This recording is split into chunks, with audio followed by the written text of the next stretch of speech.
ঘর দেবো না, আমি আমার বয়ফ্রেন্ডকে করবি, তাহলে তোর বয়ফ্রেন্ডকেই দে। কাকিমা হই নাকি? বাবা বিয়ে করে ঘরটাতে এত ভিড়, এত লোকজন চলে আসছে, এখন ফাঁকা পেয়েছে, এখন পালান যায়। বলেছিলাম তাড়াতাড়ি আসতে হারামি তোকে, তাও দেরি করে দিবি, যদি ধরা পড়ে যায় তাহলে বুঝতে পারবে।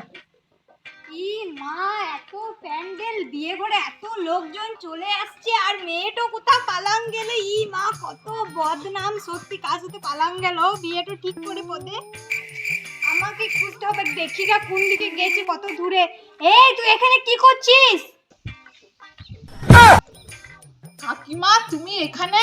এই মা, তুই অমনি করিস না মা, আমার ঘর চো, দেখ বিয়ের প্যান্ডেল ভেঙেছে, লোকজন আসা শুরু করে দিনছে, আর তুই এমনি করে সেজুগুজু করে পালাবি, তোর মা বাবার কত বদনাম হবে। মা অমনি করিস না, তুই ঘর চো মা আমার।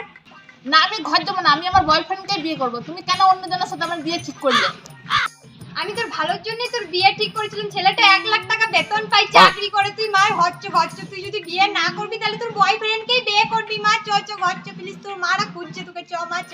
কাকিমা তুমি আমাকে এত ভালোবাসো, আমার জামাই 1 লাখ টাকা বেতন পায়, চলো চলো চলো আমি ওকেই বিয়ে করবো, তুমি আমার ছড়ি 1 লাখ টাকাটা শোনার পরে লোকটা সামলাতে লাগছে, লোভে বলছি বিয়ে করব। আর যাই হোক, তোর বিয়েটা দিয়ে আমার কাজ।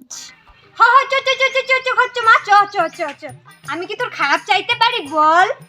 আমি তো তোর কাকিমা হই নাকি?